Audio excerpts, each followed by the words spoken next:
Dore application y'ibanga utaruzi. Ni application yamfashije gukura amafaranga kuri PayPal ubwo nari mfite amadolari 5.19. Iyi application yamfashije gukura ayo mafaranga kuri PayPal nyashyira kuri Mobile Money. Ushobora kuba umaze iminsi uhangayitse wibaza uburyo wabikuza amafaranga yawe kuri PayPal ukayashyira kuri Mobile Money.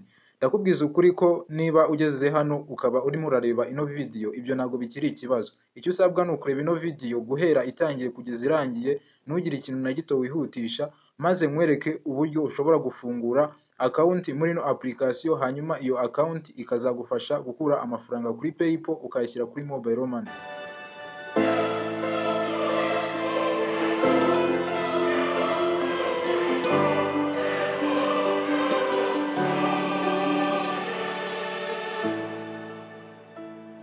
Iyi application yitwa AirTM. AirTM ni application yagufasha gukura amafaranga kuri PayPal ukayashyira kuri Mobile Money. Mu gihe waba ufite amadolari ayo ariyo yose kuri PayPal, biroroshye kuyakuraho ukayashyira kuri Mobile Money. Nk'uko ubibona, izi ni transaction nagiye nkora kuri PayPal account yanjye. Ikindi kandi urabona na transaction nagiye nkora muri AirTM account. Urabona yuko nabashije gukura amafaranga kuri PayPal nkayashyira kuri AirTM, nkayakura kuri AirTM nyashyira kuri Mobile Money.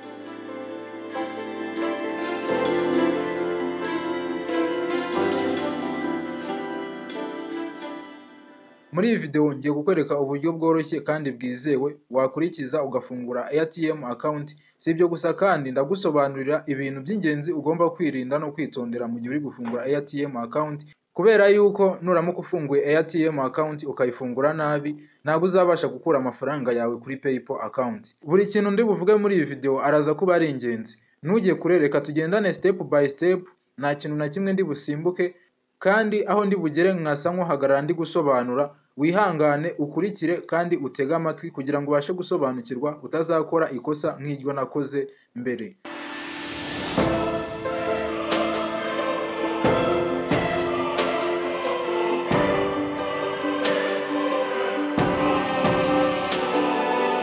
Si ibyo gusa kandi AirTM account ifite n'uburyo bwo gukoreramo amafaranga. Nubwo utaba uyafite kuri PayPal, birumvikana yuko nawe ushobora kubona amahirwe yo kuba wakorera amafaranga muri AirTM.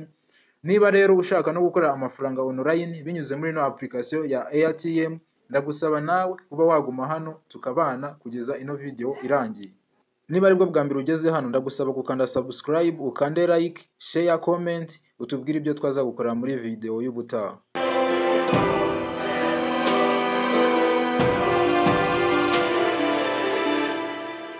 Dore uko uzafungura AirTM account kugira ngo ubashe gukura amafaranga kuri PayPal account. Ikintu cya mbere ugomba gukora, wareba link iri muri comment y'iyi video cyangwa se muri description yayo, ukabasha kuyinyuraho wiyandikisha. Ariko nanone mu gihe iyo link waba uyibuze, ushobora kujya kuri browser ukoresha ugasearchinga https utudomo tubiri duteganye, ugashyiraho uturongo tubiri tuberamye tureba hejuru ibumoso, ugashyiraho app.airtm.com. Niba amaze gusearchinga ibyo nakubwiye, ndizera yuko turi kumwe muri kano kanya rero tugiye gutangira process yo kwiyandikisha. Dore uko wabikora mu buryo bworoshye.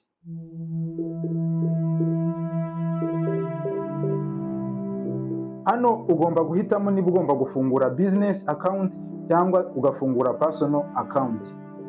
Reka duhitemo gufungura personal account, kubera yuko ibintu bashobora kutubaza turamutse duhisemo gufungura business account dushobora kutabibona. Harimo n'ibyangombwa bitangwa n'ikigo gishinzwe imisoro, harimo n'ibyangombwa by'iyo company. Kandi niba udafite company mu by'ukuri, si ngombwa ngo ufungure business account, kubera yuko ibyo bintu byose bya company bashobora kukubaza mushobora kuzabibona. Hanyuma rero wowe hitamo personal account. Numara guhitamo personal account, uraza kubanza ucuzinge igihugu cyawe. Hano kuri what your country live in, uraza gusa nshinga mwahanga urakanda kuri country ushyiremo igihugu cyawe. Ukimara gukanda kuri country, barakuzanira ibihugu byinshi ushobora guhitamo. Bivuze ko AirTM ikorera mu bihugu byinshi cyane. Hano rero uraza kurebamo u Rwanda. Ushobora guhita urusearchinga ako kanya ukandikamo Rwanda. Iyo umaze kwandikamo Rwanda, igihugu cyacu gihita kizamo ako kanya. Bisobanuye yuko hano amafaranga yose waba ufite uzajya yakira kuri Mobile Money cyangwa bank account ibasha no gukorera hano mu Rwanda. Hanyuma rero niba turi kumwe hitamo igihugu cy'u Rwanda. Numara guhitamo igihugu cy'u Rwanda ukande kuri kantine. Wowe ikintu ugomba gukora ni ukugendana nanjye step by step, kanda kuri kantine kugira ngo dukomeze. Murabona yuko hano noneho baduhereje uburyo bwo kuba twakoresha email, uburyo bwo kuba twakoresha Facebook n'uburyo bwo kwinjira dukoresheje Apple. Abantu bakoresha iPhone namwe birumvikana yuko batigeze babibagirwa. Ushobora no guhitamo gukora sign up cyangwa se ushobora kwiyandikisha ukoresheje email. Ukanze hano kuri email, hano wuzuzamo imyirondoro bisanzwe. Mu gihe uramutse uhisemo Google, hoho ubasha kwinjira ukoresheje ya myirondoro wakoresheje wiyandikisha ufungura email yawe. Hano rero hari icyitonderwa ugomba kwitaho.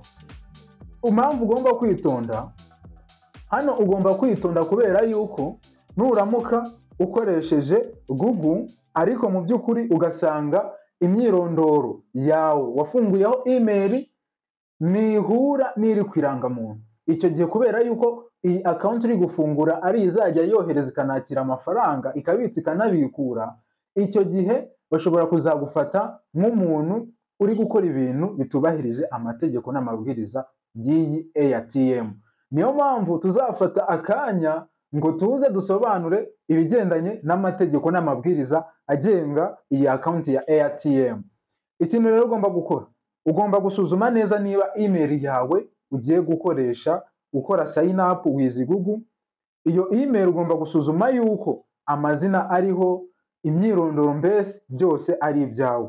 Kugira ngo tubisobanure neza, niba amazina yawe ari kuri email adahura n'ari kwirangamuntu, wikoresha sign up with Google. Niba amazina yawe ahura n'ari kwirangamuntu, koresha sign up with Google kuko nicyo kintu cyoroshye. Ariko nanone niba ayo mazina bidahura, koresha sign up with email. Twebwe rero tugiye gukoresha sign up with email. Hano turagira ngo dukoreshe uburyo buzabasha gutuma umuntu wari we wese urebye ino video abasha gufunguramo account mu buryo bworoshye kandi bikunda. Hano ntabwo dukeneye yuko ureba video bikakunanira. Turagira ngo ibyo turi kukwereka bize kurangira nawe ubimenye nta kibazo na kimwe uhuye nacyo. Niba nawe rero wageze kuri no page, kanda hano kuri sign up with email. Numara gukanda kuri sign up with email, uraza gutegerezaho gatoya kugira ngo bakugeze ku yindi page.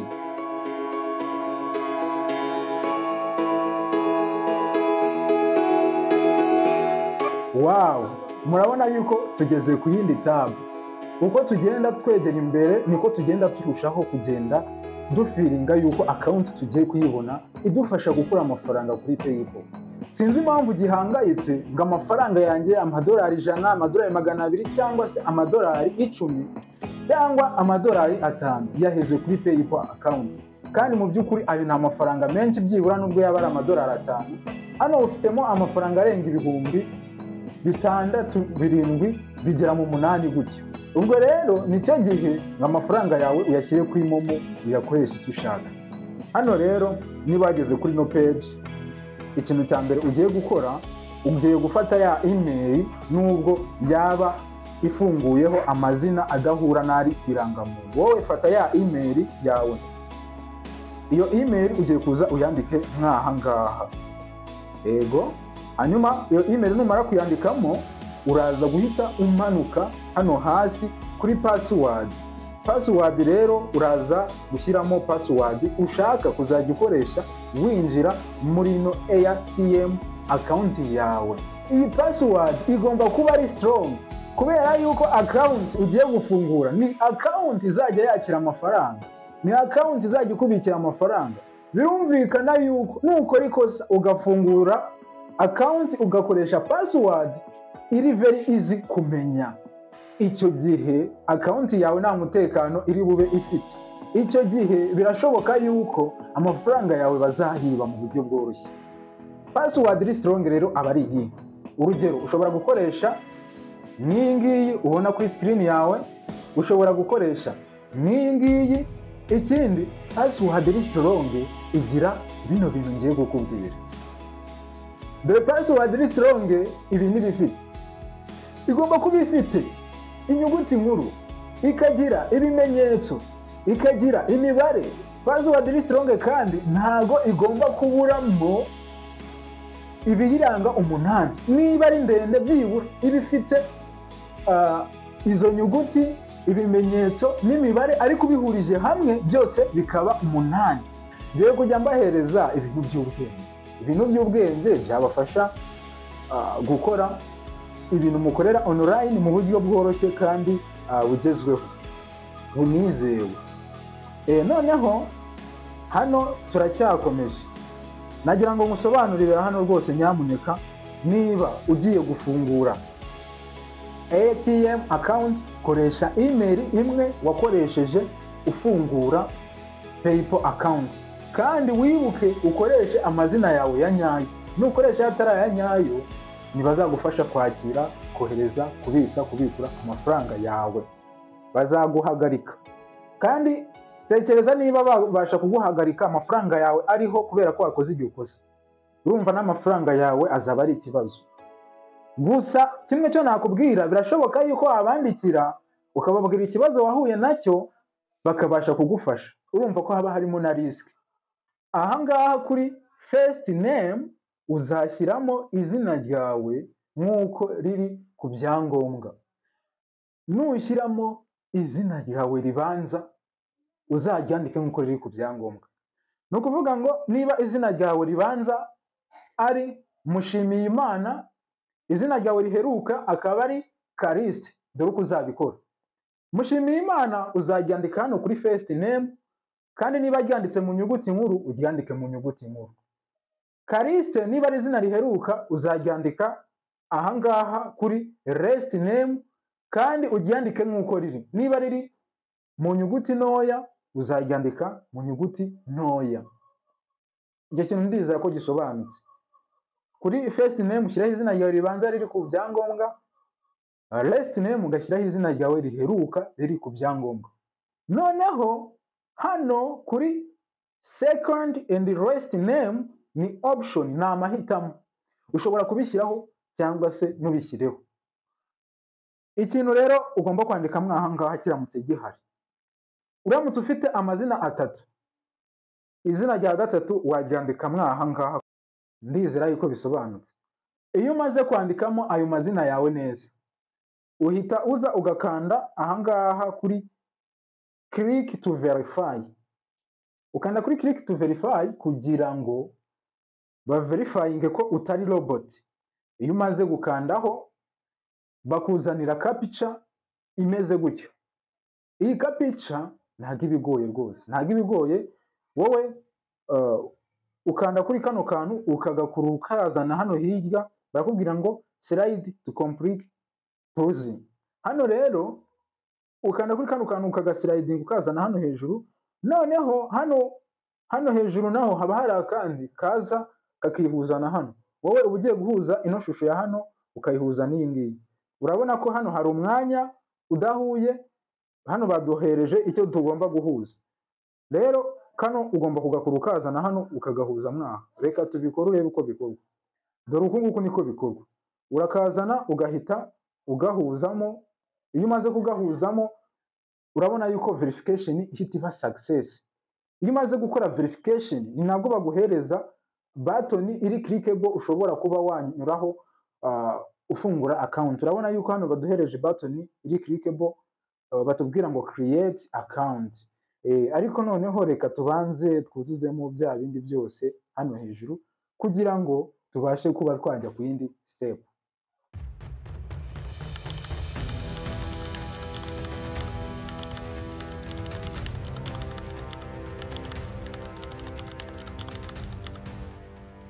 Alright, ni ukuvuga ngo byose tumaze kubyuzuzamo.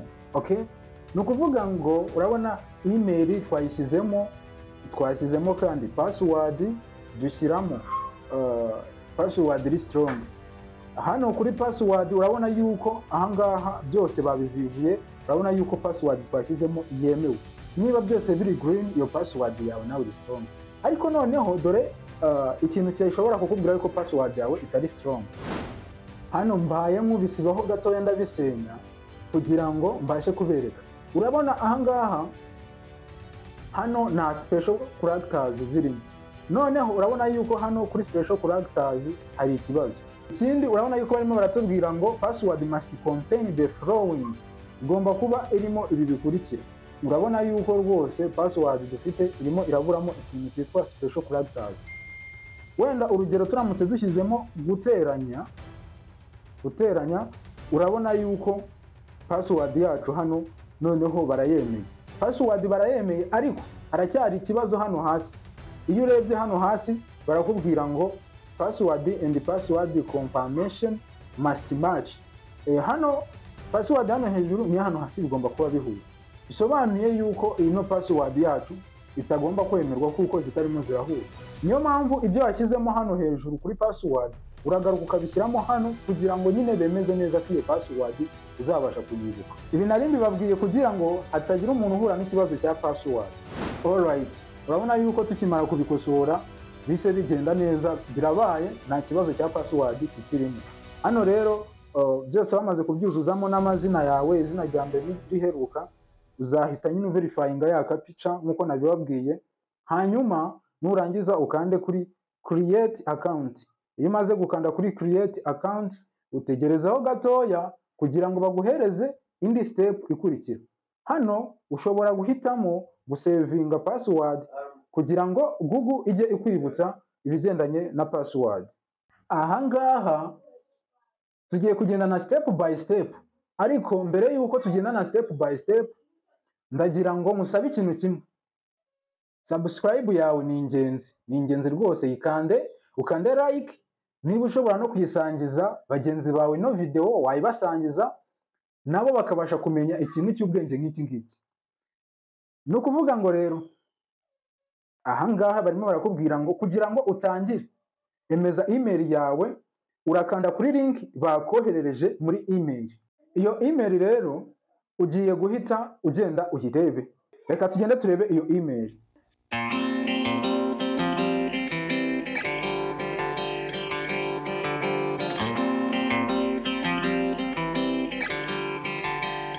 Iyo email rero uyisanga muri Gmail account wakoresheje wiyandikisha. Dore email ngiyi, iyo email uraza kuyikandaho kugira ngo wemeze email yawe, wemeze ko email ari iyawe. Kubera yuko hano buri kimwe kizajya kibera kuri email, bisobanuye yuko niba wakoresheje email itari iyawe, iyo account sizaba ari iyawe. Hano ugomba kuza ugafungura iyo email, warangiza ukaza ugakanda hano kuri confirm email kugira ngo wemeze email ko ari iyawe.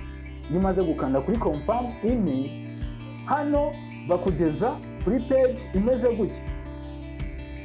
Ahangaha uzahita ukanda kuri Canteen on web. Numara gukanda kuri Canteen on web, hano bazakubwira ngo email confirmed, great, email confirmed. Bisobanuye yuko email yawe yamaze kwemezwa.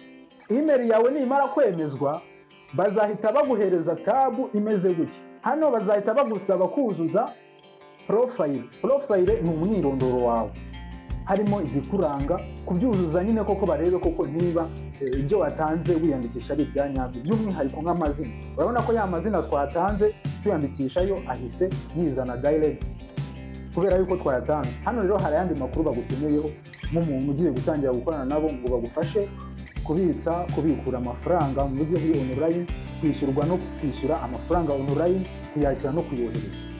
Iyi ATM ifite uburyo bwinshi ikoramo ndetse ifite akamaro kenshi. Ako kamaro kose tuzagenda tukareba.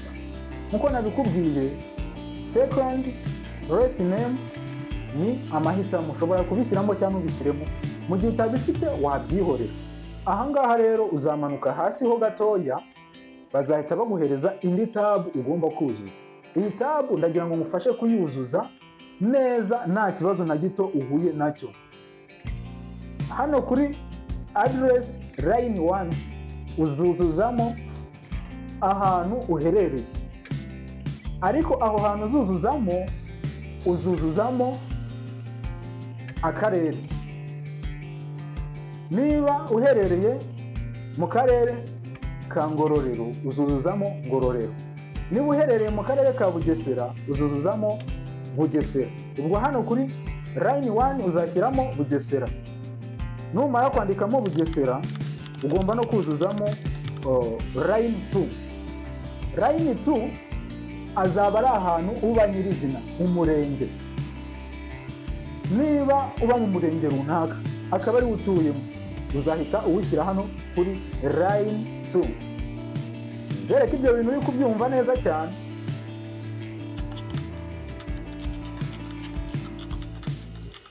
Alright, iyo umaze rero kuzuzamo wa murenge kuri line 2 uhita ushyiramo city.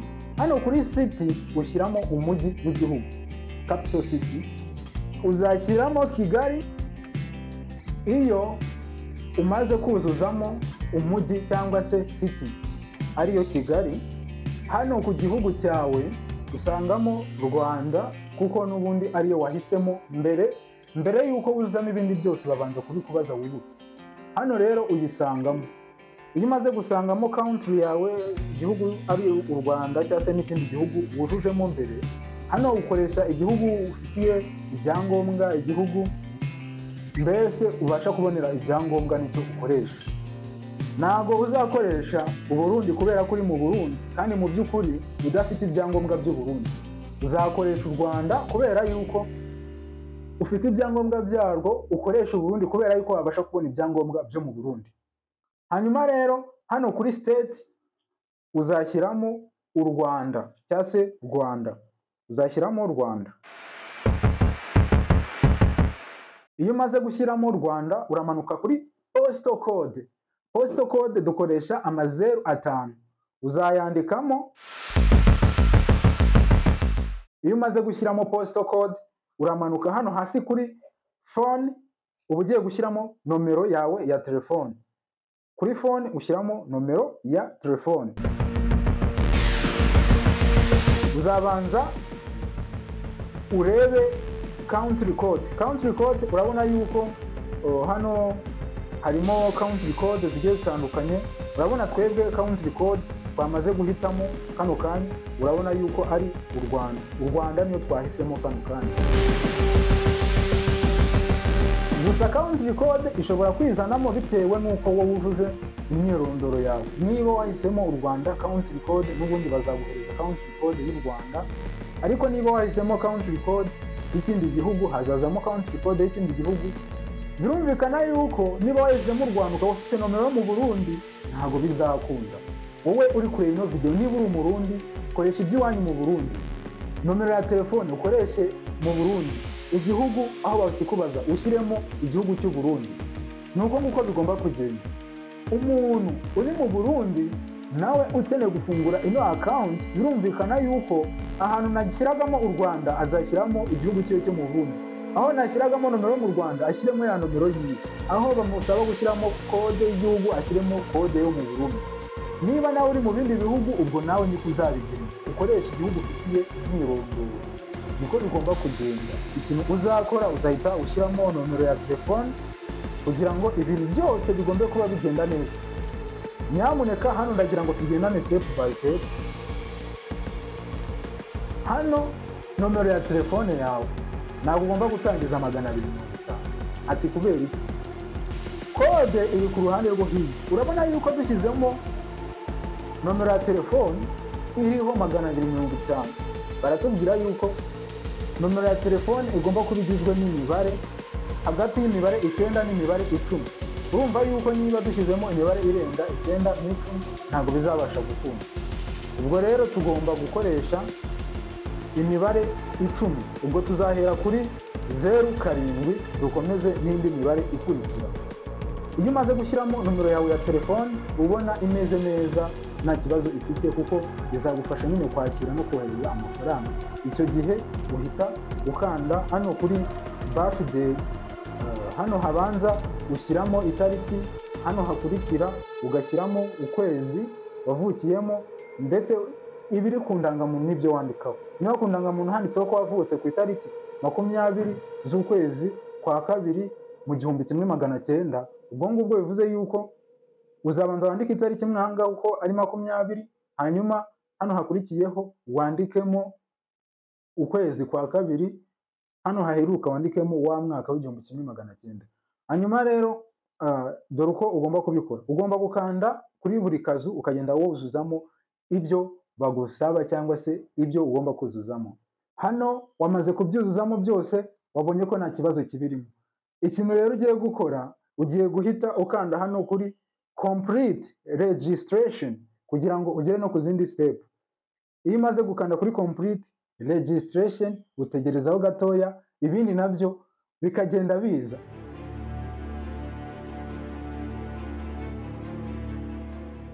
Ikintu wamenya ni uko hano harimo n'uburyo bwo gukoreramo amafaranga.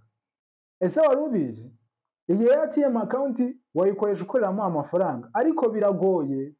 Gusa nubwo bigoye birashoboka. Kano kantu ndaje ndakababwira mu kanya. Ahangaha kugira ngo ubashe kuba wabitsa unabikuze, ugomba kubanza kuverifyinga identity. Niyo mpamvu natangiye mbabwira ngo kumenya ko amazina uri gukoresha ari aya nyayo ni byiza. Kugira ngo uverifyinga identity uzakanda ahangaha kuri verify, mu buryo bwo kugira ngo ubashe kuba wakohereza amafaranga, kuba wabitsa amafaranga, kuba wabikuza amafaranga, kuba wakura amafaranga kuri PayPal ukayashyira kuri MTN Mobile Money. Iyo umaze gukanda kuri verify, ahangaha barakubwira ngo verify now. Urabona ahangaha barimo baratubwira ngo verification not started. Uzahita uza ukande kuri verify document now. Ukimara gukanda kuri verify document now, uzategerezaho gatoya. Hano uzaba ugiye gukora KYC nk'uko ukora KYC ya Binance, nk'uko ukora izindi KYC. Ahangaha uzaza ukande kuri begin verifying. Iyo umaze gukanda kuri begin verifying, uraza ugahitamo igihugu cyawe Rwanda. Uraza ugasanga harimo igihugu, ureba ko icyo gihugu ari icyo uherereyemo cyangwa se ufitiye ibyangombwa byacyo ukakigumishamo, wasanga udafite ibyangombwa byacyo ukagihindura. Rero n'ubundi baduhereje u Rwanda kuko n'ubundi aribwo twamye dushyiramo na mbere yose. Uzahita rero ukanda kuri cantine mu gihe ubonye yuko nta kibazo kibirimo. Iyo umaze gukanda kuri cantine, ahangaha urongera ukaza ugakanda kuri cantine mu gihe ubonye yuko igihugu ari icyo uherereyemo. Urabona yuko arimo uratubaza igihugu twavukiyemo, uzashyiramo nyine igihugu wavukiyemo, igihugu ufitiye indangamuntu. Nurangiza ukande kuri cantine. Iyo umaze gukanda kuri cantine utegerezaho gatoya.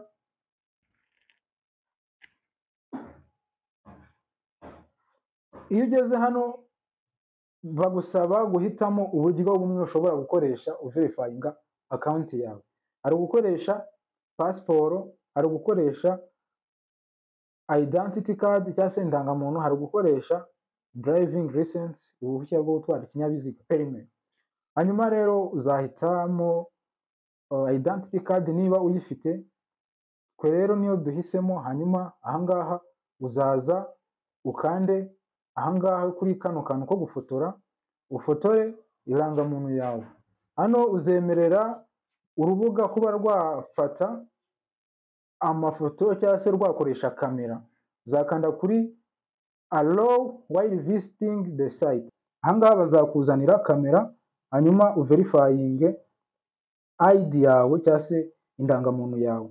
Ahangaha tugiye gukora KYC nk'uko uzi wakoze KYC ya Binance. Wowe kamera uyiringaniza ku ndangamuntu, ubundi maze ugategereza, hanyuma ifoto ikifata. Iyo umaze gufata ifoto uhita uyaploadinga, hanyuma bakakubwira ugahindukiza irangamuntu yawe inyuma, hanyuma ukaba wafata igice cy'inyuma. Ahangaha nabwo ubikora nk'uko wabikoze, making sure yuko ibiri ku ndangamuntu yawe bisomeka kandi mu by'ukuri iyo foto igaragara neza. Iyo ifoto isa neza, kamera yo ihita ifata amafoto, ariko nanone hari igihe ishobora gufata ifoto bitewe n'uko wenda kamera yatinze, biba ngombwa yuko habaho kuba wanyeganyega ifoto ikaza itameze neza. Iyo umaze gufata amafoto yombi uhita uyasubmitinga, hanyuma ahangaha bakakubwira yuko biri muri processing, ari biri muri processing. ahangaha barabicekinga mu buryo bwihuse cyane, bahita bagusubiza. Iyo ubaye verified barakubwira. Dore ikintu cyambayeho ubwo nafunguraga ATM nkakoresha email itandukanye niyo nafunguye PayPal account. Ntabwo byashobokaga yuko nakuraho amafaranga kuri PayPal yanjye, kuko hano hari icyitwa P2P.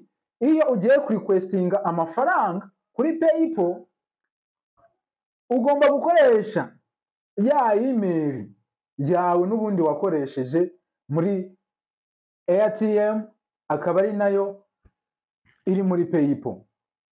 Ibyo bintu ushobora kudahita ubyumva, ariko nzagusobanurira amategeko n'amabwiriza y'iyi ATM muri video izakurikira. Ndagusaba ukande subscribe kugira ngo ibyo byose uzabashe kubibona, ubibone mu ba mbere. Muri ATM uramutse ufashije umuntu gufungura account, byibura akabasha kuba yakora withdraw imwe, withdraw ya mbere akayuzuza, ikaba byibura yari ifite agaciro k'amadolari 45. Icyo gihe akaba yarakoze verification, account yiwe iri verified. Icyo gihe abasha kuba yakorera amadolari 3, nawe ugakorera amadolari 3.